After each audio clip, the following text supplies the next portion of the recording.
Hello guys, welcome back to my YouTube channel. तपाईहरुलाई फेरि पनि मेरो युट्युब च्यानलमा स्वागत छ। म चाहिँ अहिले अब जान आँटेको छु पसलतिर हैन।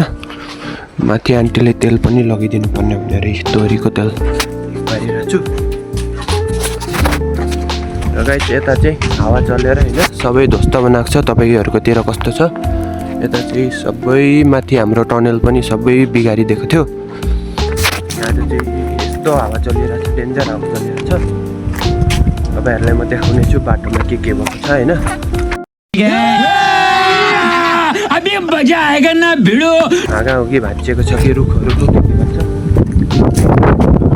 अब यहाँदेखि माथि जानुपर्ने हो। अगाडि पहिला एउटा भिडियो नि बनाएको थिएँ मैले, त्यसमा नि पसलको चाहिँ देखाएको थिएँ।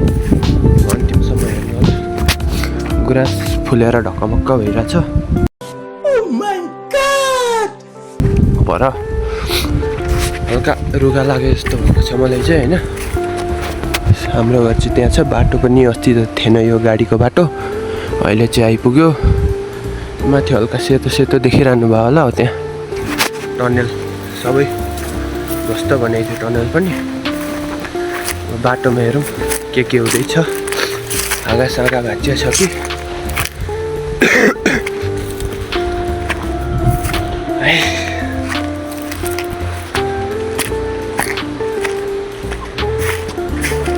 गुराँस गाइस, यो पनि गुराँसकै बोटो, तर यहाँ चाहिँ फुलेन।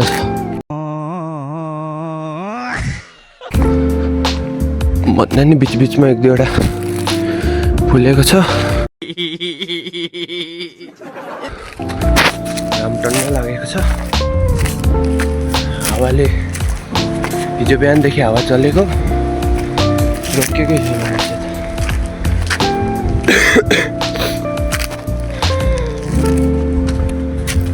यहाँ चाहिँ आइपुग्यो। यहाँदेखि तेर्सो गएर उकालो निक्लिनुपर्छ। हावाहुरीले तपाईहरुकोतिर चल्दैछ कि छैन कि कमेन्ट गर्न नभुलिदिनु होला गाइज। हाम्रो टनेल चाहिँ त्यो छ। टनेलको दुईपट्टिको त सबै स्वाहा।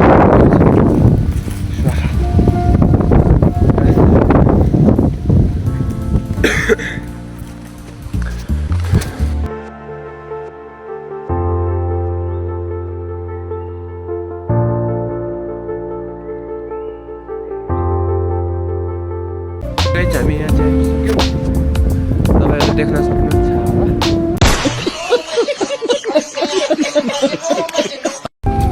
यस्तै हो, खडेरी आउँछ जान्छ, हिँड्दै गर्नुपर्छ।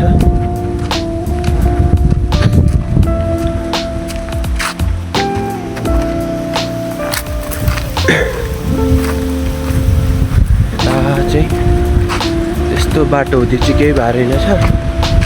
हल्का घसेडाहरू चाहिँ थुपार्दैछ। पातहरू त अब झरि नै हाल्छ, चैत भइगयो।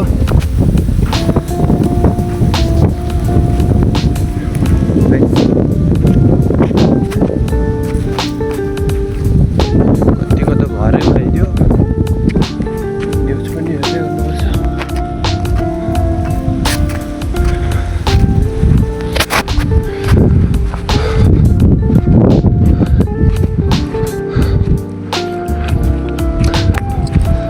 पसल आइपुग्न आँट्यो गाइस हामी हैन। चाहिँ ठिकै छ। यो फुल पनि फुलेछ। यो पनि फागुन चैतमा फुल्छ। योलाई चाहिँ लोक्ता भन्छ, लोक्ताको फुल भन्छ यसलाई। यो लोक्ता चाहिँ यसको बाहिरको बोक्रा तासेर यसलाई चाहिँ कपीहरूको पन्ना बनाउन काम लगाइन्छ। यो चाहिँ मान्छेहरूले काटेर यस्तो बोक्राहरू सबै तासेर काम लगाउँछन्। यहाँबाट देखिन्छ गाइस हावा यहाँ डेन्जर चलिरहेछ। रुखहरू हाल्ने गर्नुहोस्। यो रुख चाहिँ बिहेमा त्यो मालाहरू बनाउँदाखेरि भनिन्छ नि, सल्लाह भन्छ, खोटे सल्लाह। यसको चाहिँ ठ्याक्क माला बनाउनलाई युज हुन्छ। सल्लाहहरू पनि धेरै नै छ। हावा सुन्दै हुनुहुन्छ होला नि गाइस हैन।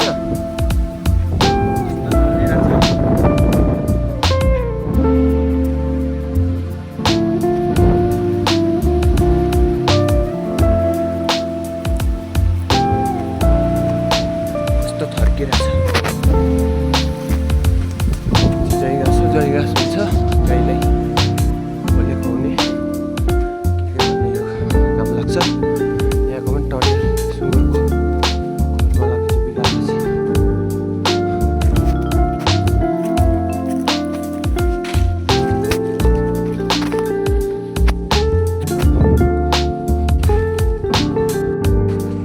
हामी आइसक्यो यहाँनिर तेलसेल पनि यहाँ राखिसक्यो।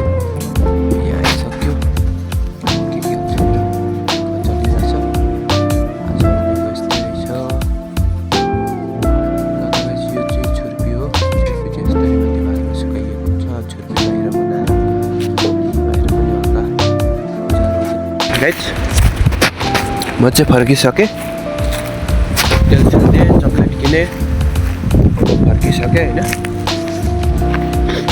गाइस नयाँ हुनुहुन्छ भने चाहिँ सब्सक्राइब भनिदिनु होला, लाइक र कमेन्ट गर्न नभुल्नु होला। म 400 सब्सक्राइबरको एकदमै छेउमा छु, त्यही भएर नयाँ हुनुहुन्छ भने चाहिँ भनिदिनु होला।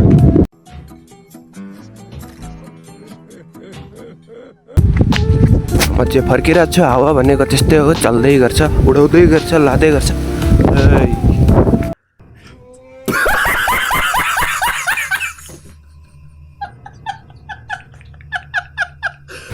हान्छ कि क्या हो चाहिँ होइन।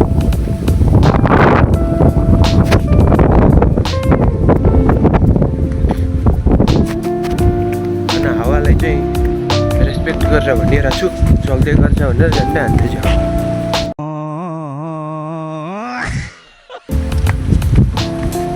पनि केही छैन, जाँदैछु। राजेश सुतेकै ठाउँमा घरमा छाना लगिदियो भने त अर्कै कुरा। यसो हेर्दाखेरि चाहिँ गर्छ कि जस्तो पनि लाग्छ गाइस होइन। कोही कोही बेला चाहिँ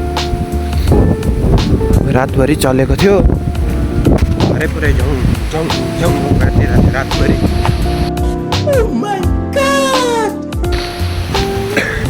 हावा चलाइने यस्तो छ गाइस, हेर्नु न।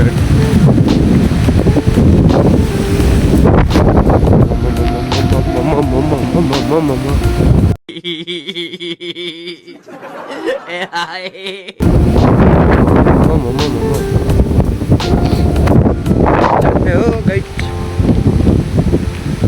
2-4वटा हाँगाले हानि नै हाल्यो भने पनि म मरिच हाल्दिनँ।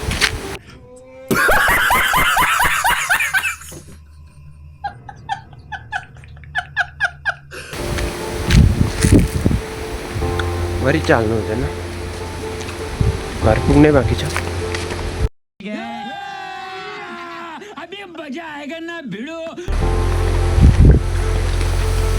जाँदैछु गाइस। बत्ती सत्ती जम्मै हिँडिसकेको छ। यस्तै ठाउँ तारमा दाउरा साउरा आइदिए पनि हुनसक्छ। यस्तै हो। म चाहिँ घर पुग्न आँटेँ। अब भिडियोलाई अन्तिमसम्म हेरिदिनु होला, हेर्नु भने लाइक गर्नु होला। र यस्तै भिडियोहरू हेर्नको लागि सब्सक्राइब गरिराख्नु होला, सपोर्ट गर्नु होला। ल आजको मेरो भिडियो यतिसम्मै। बाई बाई सबैजनालाई। अर्को भिडियोमा फेरि आउनेछु।